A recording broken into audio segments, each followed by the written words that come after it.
Hey Vikings, today is November 4th, 2020, and for today's Student Bulletin. Reminder, today we are still doing our Wednesday Find the Question game. All you need to do is search for the words that will format a question throughout the announcement hint. We are looking for all the words that are highlighted in light green. All future Wednesdays, we will not be giving out hints. Need supplies? We got them. Free supply set per student available on school days from 8 a.m. to 4 p.m. by visiting the front of the school.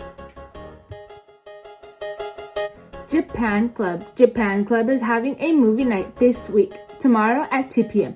There is a sign-in sheet provided if you are interested. This is open to anyone who is interested, and you do not have to be taking Japanese to join this event. If you are interested, please email Mr. Chien at cameron.chien@salinasuhsd.org. Counseling. The counseling department will be hosting parent nights today and tomorrow at 6 p.m. through Google Meet.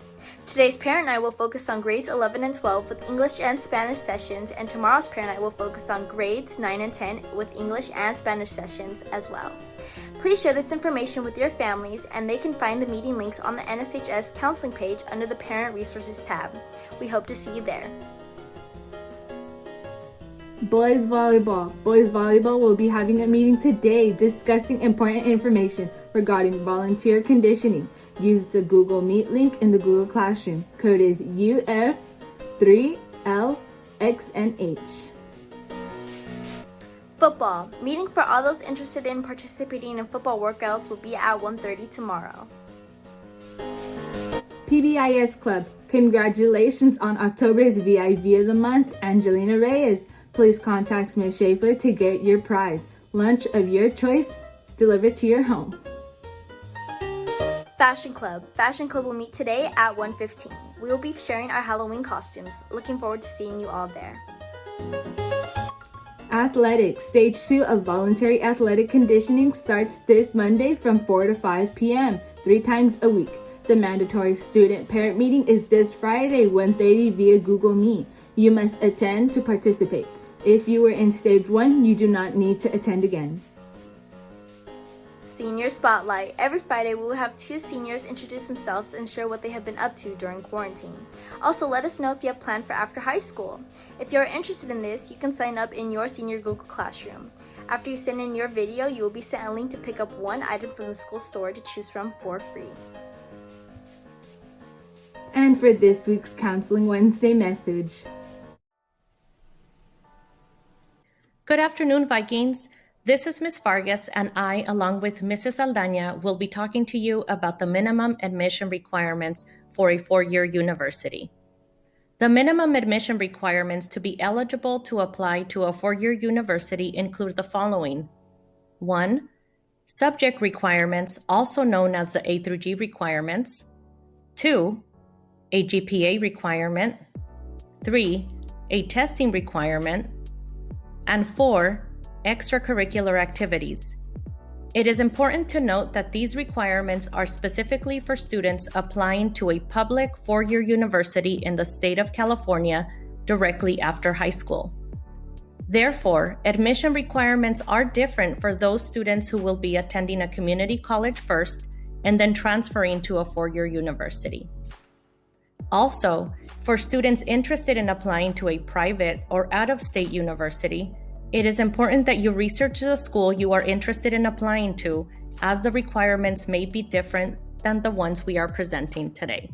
On this slide, we have the A through G subject requirements that students must meet for admission eligibility.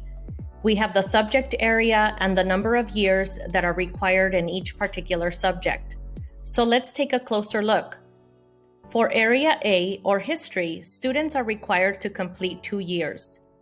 For Area B, or English, students are required to complete 4 years, and this can include 1 year of ELD for those students who were in the ELD program.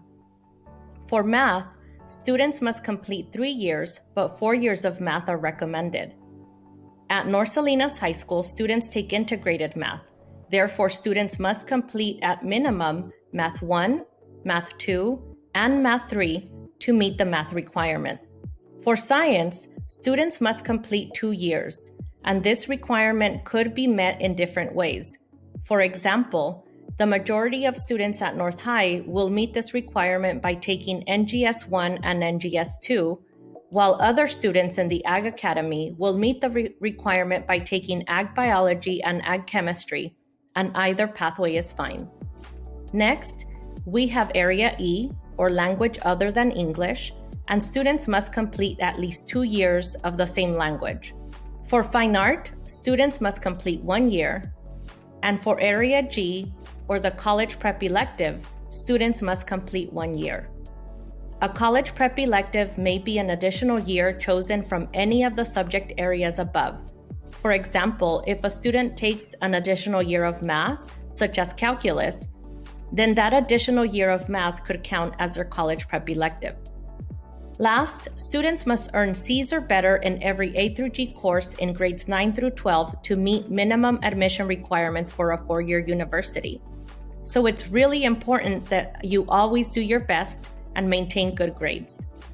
Up next, Mrs. Saldaña will be reviewing the rest of the admission requirements. Hello, this is Ms. Saldaña, and I will be reviewing the following admission requirements: GPA, testing, and extracurricular activities. The University of California requires that you have a 3.0 or better GPA. The California State University requires that you have a 2.5 or better GPA. Testing requirement: SAT, ACT. Typically, students also need to take a college entrance exam, whether it be the SAT or ACT. However, this year, students are not required to take either exam. The University of California will be test optional, meaning students may submit their exam scores if they choose to do so. The California State University will be test blind, meaning exam scores will not be used for determining who gets admitted into the CSU. Please keep in mind that there will be more to come on this requirement next year. Extracurricular activities. Grades and academic coursework are very important, but so are the extra activities you choose to do on your own time. Admission officers will look closely at your extracurriculars to get a sense of the person you are and what you care about. Examples of extracurricular activities include sports, clubs, volunteering, and working. One key component of a good extracurricular is the commitment you show in it, which is usually expressed in how long you've been involved or how many hours you've put into it. No matter what activities you are involved in, there are 2 things that stand out for college admission officers: community service and leadership. Colleges want their students to be outstanding citizens and leaders in the community. Don't worry if an after-school job prevents you from participating in extracurriculars. If you have to work so that your family can make ends meet, be sure that colleges you apply to understand that. Helping to support a family is a serious responsibility that demonstrates character. Important reminder: minimum versus competitive admissions. The minimum admission requirements represent exactly that: the minimum academic standards students must attain to be considered for admission. However, it is important to understand meeting the minimum requirements does not guarantee admission to a particular campus. Often, admission to some campuses and/or programs is extremely competitive and requires students to satisfy far more demanding standards, such as taking courses beyond the minimum requirements, earning a higher GPA than the minimum that is required. And as always, students can view this counseling module by using the link shown here. Thank you for tuning in and have a wonderful day. And the Viking creed, never give up, stay focused on yourself and others, and stay positive. That's it for today, Vikings. Have a winning Wednesday.